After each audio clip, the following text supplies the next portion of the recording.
Moggcast, a fortnightly conversation with Jacob Rees-Mogg about the topics of the day.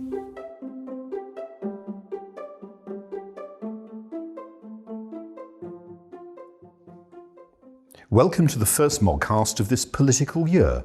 It's Paul Goodman, editor of Conservative Home, once again in conversation with Jacob Rees-Mogg, now leader of the House of Commons.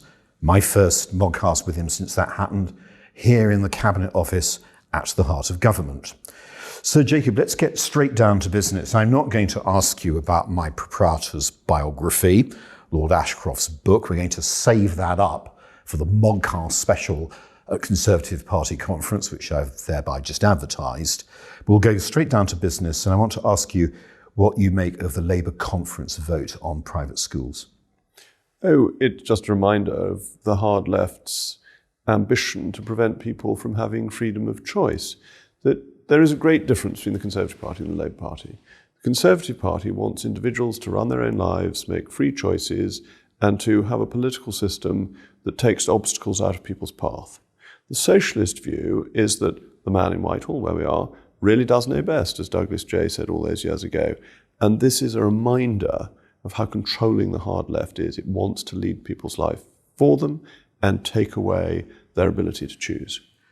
Do you ever feel you missed anything by not going through the state system? I mean, you're commenting on the private system as someone who had experience in the private system. You were educated at Eton, after all. I was indeed, and I'm very proud to have been educated at Eton, which is a fantastic school, one of the best schools in the world.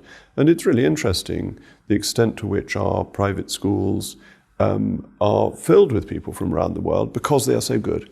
And they show that excellence is something that the British can and do in education, and our universities are world beaters as well. And it's something we should be very proud of, not least it earns revenue for the economy, but also education is a good in and of itself.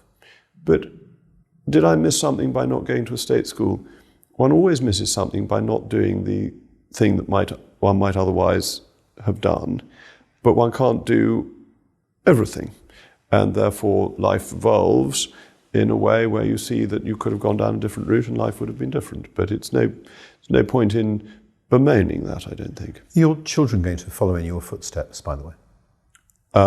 It's much harder to get into Eton than it was in my day. In my day, they took thick people like me. I scraped into Eton. And you're kind to laugh, but you're wrong to. I literally just got in to Eton. I was very low down the rankings. Whereas now, I don't think I would get in. So yes, if they can get in, my boys will go to Eton, and my daughter, Mary, is down for private schools as well. Do you feel it's changed very much, by the way? It's hard to tell, because once one leaves, one becomes an outsider. But I think the fundamental of Eton is unchanging, and that is this feeling of freedom when you get there. I very much understood what David Cameron was saying when he wrote in the extracts of his memoirs that I've seen. The thing about going to Eton is that suddenly you're in charge of your daily life, you are part of a town, and this seems to be enormous freedom compared to prep school, where every waking moment is controlled, or if you're at a day prep school, if you cross the road, somebody's watching you to make sure you're doing it safely. Get to Eton, you've just got to crack on with it for yourself. It's a very liberating experience, and I think that has underpinned its success. You're reading the Cameron book then? Sorry? You're reading the Cameron I've read book. the extract so far. I will definitely read his book. I think one can learn a lot from his approach to politics, and I think history will judge David Cameron very favourably. On Brexit, we're going to have a discussion about Labour and Brexit, which is made all the more difficult with the fact they're debating it today, Monday, and this Moggcast is being published tomorrow, Tuesday. But do you agree, do you think that what we've seen really over the last few months, even years, is Jeremy Corbyn, who's got a long Eurosceptic pedigree, clearly is a sort of Brexiteer by some sort of instinct, slowly being driven away from the position he would like to adopt towards a more Remain stance by politicians that are openly campaigning for Remain now? Well, I think it comes to the heart of the Labour Party's problem, because Jeremy Corbyn can't do what he wants to do if the country is a member of the European Union. So Jeremy Corbyn today said he wanted to bail out Thomas Cook. That would be illegal state aid under EU rules. They wouldn't be able to abolish private schools with any ease under EU law.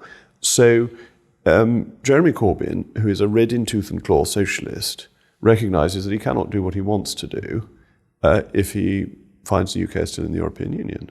And that's why he always voted against European integration, why he opposed the various treaties, and why he was always in the division lobby with Bill Cash. The thing to remember as a Conservative is that the democratic freedom we get by leaving the European Union would allow the country to go left as well as to go right. And I think that's quite right, because I believe in democracy, and I think the British people have a good sense never to elect a hard left government. They've never done so in the past, and it looks extremely unlikely from current polls if they would. But Jeremy Corbyn must, in his heart, be as Eurosceptic as Bill Cash is, because he can't do what he wants to do without it. His party, or at least the leadership of his party, the Blairites, forget Europe, they don't like Jeremy Corbyn. So this is much about stopping Jeremy Corbyn and getting Labour back to being a Tony Blair-style Labour Party as it is anything to do with Europe, and it completely ignores their voters in all of this, because a lot of their voters, especially outside the metropolitan areas, have voted to leave the European Union, and they're being snubbed. Of course, the conventional wisdom about that in the Labour Party now seems to be, I'm quoting you almost verbatim, but it's a saying that's doing the rounds, our Remain voters are more Remain than Labour, and our Leave voters are more Labour than Leave. That's the complacency that political parties get into when they think their voters can't go anywhere else. As the Conservatives discovered in the European elections, voters can go somewhere else, and they do go somewhere else when they feel they're being betrayed.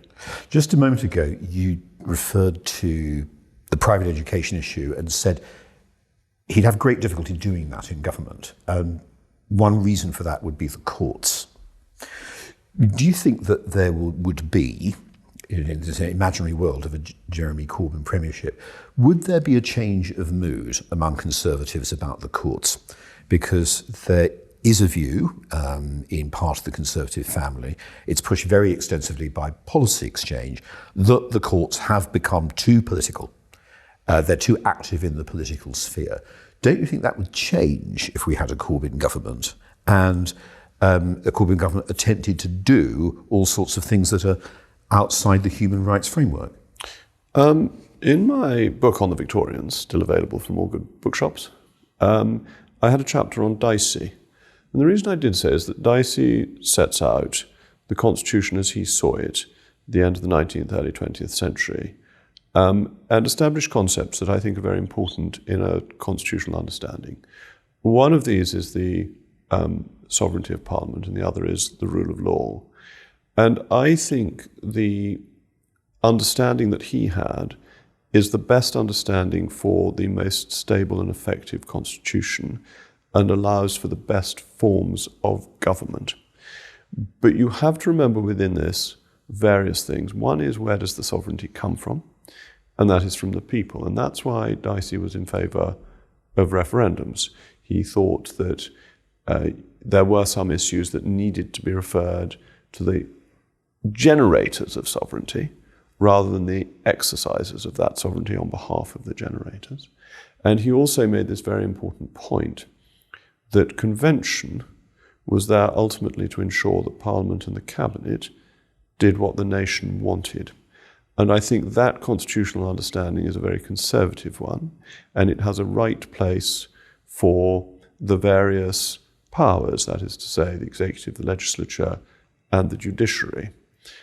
And this is a subject I'd be very, very happy to discuss with you at considerable length further, because I think the evolution of our constitution is interesting and important, but I'd better not say any more whilst there is a live case that touches on all these issues. What would you think in the event of a human rights-based appeal against any Labour government action to try to shut down private schools, in effect? But our human rights law is very cleverly worded and is a model I would have liked for European Union law. If the ECHR comes to a decision That is not automatically UK law. It has to be brought into law by Parliament. And if the courts rule that there is an incompatibility in statute law and human rights law, Parliament, by secondary legislation, has the opportunity but not the compulsion to correct it. And therefore, I think that there is still the maintenance of parliamentary sovereignty within the human rights law that we currently have. So it'd be possible to imagine a kind of tussle between Parliament and the courts as we had about prisoner votes, perhaps? That's absolutely right. But you yourself don't have a view you can express now on the balance between the courts and Parliament? I don't think it'd be right to do so, but anyone who's interested really ought to listen to Jonathan Sumption's Reith lectures, which are absolutely fascinating and explain so many of the constitutional implications with great clarity. And of course it is a fact, isn't it, that in very crude terms, Sumption was very wary of the courts acting in the way that they have sometimes and getting into the political arena. I'm not going to comment on any conclusions that Lord Sumption comes to. I'm simply going to say that as a former Justice of the Supreme Court and an incredibly thoughtful man, he has set out some things that we can all think about. You had no experience before being Leader of the House of being on the front bench. What's the transition been like? That's a very interesting question.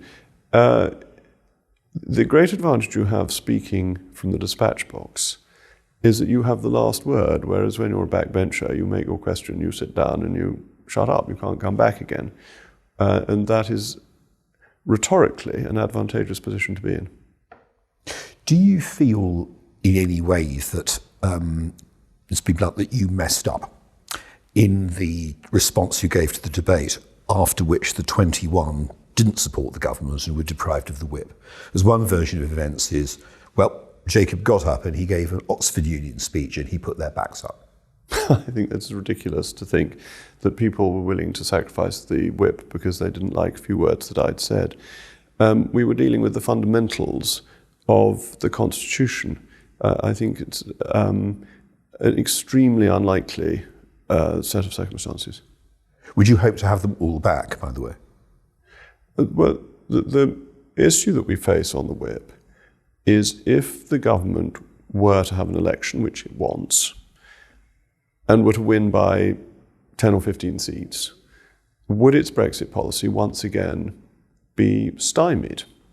And if that were to be the case, then we would be in just as difficult a position as we are currently in. Now, I understand that one or two of those from whom the whip was taken away have made it clear that in the event of a general election, if they were to stand as Conservative candidates, they would accept that they would be obliged to follow whatever was in the manifesto. And that may be a chink of light, because as a general principle, I think it's really important that the Conservative Party is a broad church. We are not a narrow ideological sect. We're not Momentum. We're not Jeremy Corbyn. One or two you think might? No, what I'm saying is that one of two have made this indication that that is their position. Now, I don't know whether that's accurate, and I don't know what the response to it would be. I just mention it because I think it's interesting the way people are thinking. And a number of the 21 have said they're retiring anyway, and we're always intending to. Is what's good for the goose good for the gander, in the sense that if the Prime Minister gets a deal, puts the deal to the Commons, would it be right to remove the whip from Conservative MPs who fail to support that deal? It always depends on whether it's a matter of confidence or not. Can the government carry on? That I voted, my first set of rebellions from memory was on the Fixed Term Parliaments Act.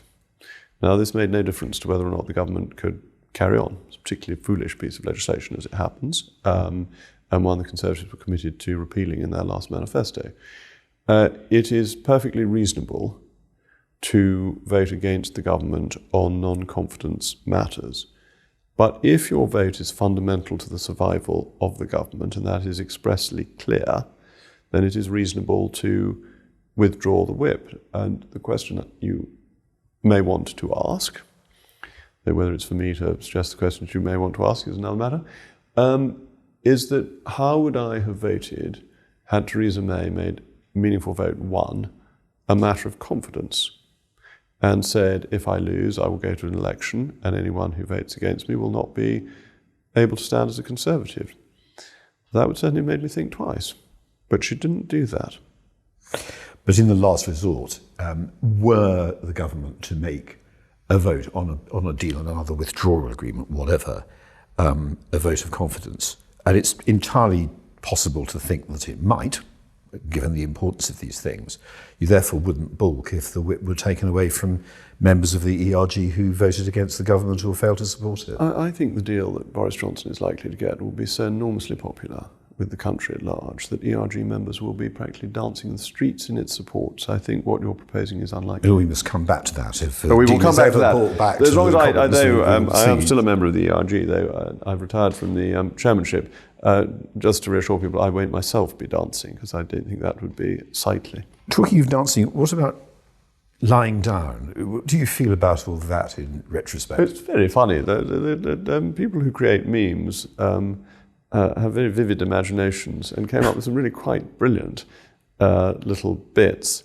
Though I do think in retrospect there was a mistake because, although it's very traditional, as you may know, when the building was rebuilt, the chamber was rebuilt after the war, Churchill had the table and the front benches put closer together so that people could put their feet on the table, which happened until the cameras came in.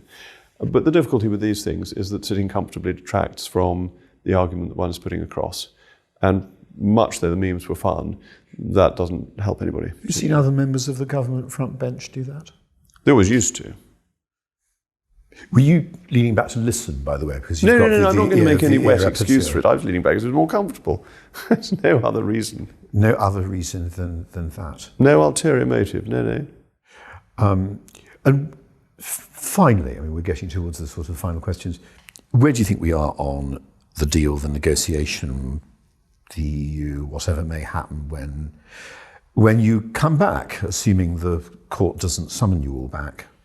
Well, again, David Cameron's memoirs, or the extracts from it, because unlike you, I haven't yet read it in full, are fascinating on how he negotiated with the European Union and how difficult some of our closest allies are in these discussions, and therefore how difficult it is to know precisely where you're going, because there seems to be an element of saying one thing and doing another, according at least to his memoirs. He has more experience of this than I do. On the other hand, the EU can do one thing, and that is act very quickly when it really needs to.